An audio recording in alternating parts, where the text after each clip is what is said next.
Hello વિદ્યાર્થી મિત્રો, banker Gujju YouTube ચેનલમાં આપનું સ્વાગત છે. હું છું રાજેશ અને આપણે ભણી રહ્યા છીએ સિટિંગ એન્ડ પઝલ અરેન્જમેન્ટ. ચાલો મિત્રો, let's gate ready for study.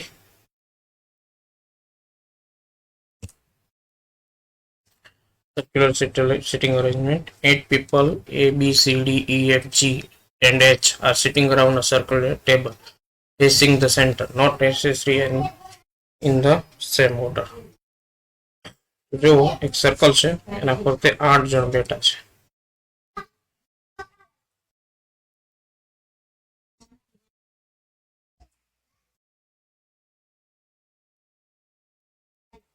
આપણે અહીંયા બે સર્કલ ડ્રો કરીએ. સંભાવના છે એ ડ્રો કરી શકાય. 1 2 3 4 5 6 7 8. 1 2 3 3 4 5 6 7 8. બરાબર છે. હવે દરેક અંદરની બાજુએ એપ્લિકેશન કરવું જરૂરી છે, અને તમને લેફ્ટ અને રાઈટનો ખ્યાલ આવે. બરાબર છે. બિગિનર્સ માટે ડાયરેક્શન છે ડ્રો કરવું જરૂરી છે.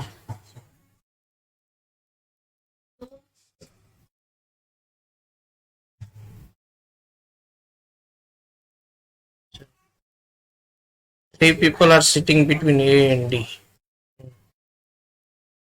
જો A અને D ની વચ્ચે જ્યારે 8 વ્યક્તિ આપેલા હોય અને 3 વ્યક્તિઓ 2 વ્યક્તિઓની વચ્ચે બેઠા હોય, એનો મતલબ એમ કે એ બંને વ્યક્તિ એકબીજાની સામસામે બેઠેલા છે. સપોઝ A અને D ક્યાં છે? B is sitting to the second to the right of A. A ની જમણી બાજુએ બીજા નંબર ઉપર કોણ બેઠું છે? એ બેઠો છે. C is sitting immediate right of A. હવે C કે આપણા પ્લોટમાં છે નહીં, એટલે સ્ટેટમેન્ટ આપણે થોડી વાર માટે બાકી રાખીએ. D is not an immediate neighbor of F અને E. મતલબ અહીંયા F એ E ની એક પણ બાજુએ આવી શકે નહીં. F અને E છે એ અહીંયા ના આવી શકે. H is not immediate neighbor of B. એનો મતલબ અહીંયા H પણ આવી શકશે નહીં. અને જગ્યાએ H ની પોસિબિલિટી છે નહીં. C is immediate neighbor of C is immediate right of F. હવે જો F અહીંયા પણ નથી આવી શકે અને F અહીંયા પણ આપણે F અહીંયા પણ ના ડ્રો કરી શકાય ને F અહીંયા પણ ના ડ્રો કરી. તો F ક્યાં હોઈ શકે? C is immediate right of F. મતલબ C અને F એ એક સાથે આવશે બીજાની સાથે. તો સપોઝ F અહીંયા મૂકવામાં આવે તો C ક્યાં આવશે? અહીંયા. એ જ રીતે F અહીંયા મૂકવામાં આવે તો C અહીંયા શક્ય નથી. F અહીંયા મૂકી શકાય તેમ નથી. તો એક જ જગ્યા છે આપણી પાસે F, અને એની ઇમિડિયેટ રાઈટમાં કોણ આવેલું છે?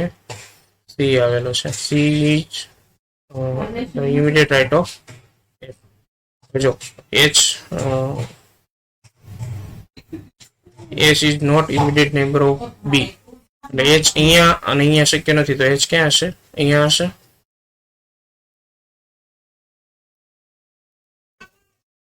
H ક્યાં આવી શકે?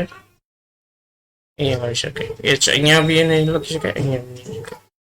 હવે જો F H is not an immediate neighbor of B, એટલે H અહીંયા છે નહીં. હવે જો પેલા B is પેલું શું હતું? 3 people A ને B is sitting to the second to the right of A થઈ ગયું. C is immediate right of F એ પણ થઈ ગયું.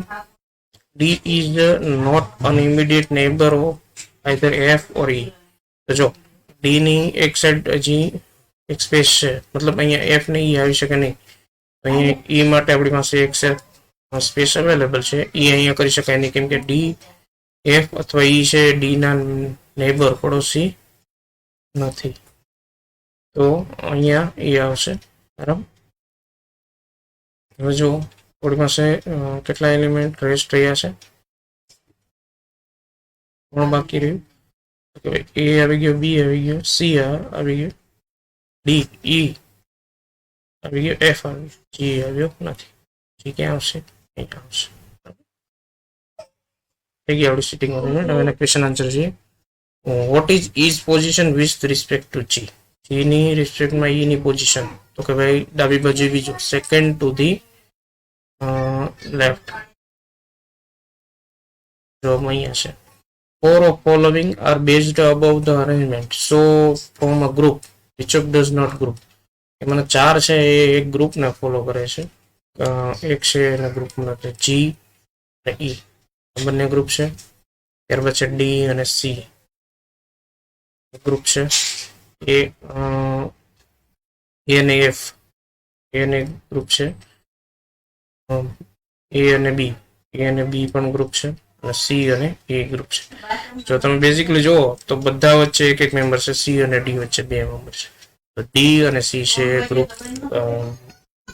ફોલો કરતા નથી, ગ્રુપનો નિયમ follow. Who is sitting third to the right of 1? Who is sitting to the immediate right of H? H ની તરત જમણી બાજુએ જે બેઠા છે, બરાબર, એચ ની તરત જમણી બાજુ કોણ બેઠું છે? એફ. એની જમણી બાજુ ત્રીજો, third to the right of the 1, એટલે એફ ની જમણી બાજુ ત્રીજો, પહેલો બીજો ત્રીજો કોણ છે? ઈ છે. એટલે આપણો આન્સર થશે C. Which of the following is true regarding to given? E is second to the left of C. C થી ડાબી બાજુ ઈ આવેલો છે, તો કે નહીં. B is immediate neighbour of G. B G નો નેબર છે, તો કે હા છે. H is immediate neighbour of A. H ની એક પણ બાજુ એ આવેલો છે નહીં. D is not immediate neighbour of H. D તો ઇમિડિયેટ નેબર છે એચ. એચ ની ડાબી બાજુ આવેલો છે, એટલે આપણો સેટનો ખોટો આપણો આન્સર શું છે? B. B is immediate neighbour of G. 5 number. How many people are sitting between H and A when counted from right side of H? H અને એ વચ્ચે કેટલા મેમ્બર આવેલા છે? તો એચ અહીંયા છે, એ અહીંયા છે. જમણી એચ ની જમણી બાજુથી કાઉન્ટ કરવાનું છે 1 અને 2. આપણો આન્સર શું આવશે? 2 મેમ્બર. તો અહીંયા એમાં 3 આપેલું છે, બી માં નન આપે, સી માં મોર ધેન 3 આપે, ઈ માં આપણે 2 આપેલું છે. કેટલા મેમ્બર છે? 2 મેમ્બર. ચાલો મિત્રો, તો આ હતી આપણી sitting arrangement puzzle. Thank you.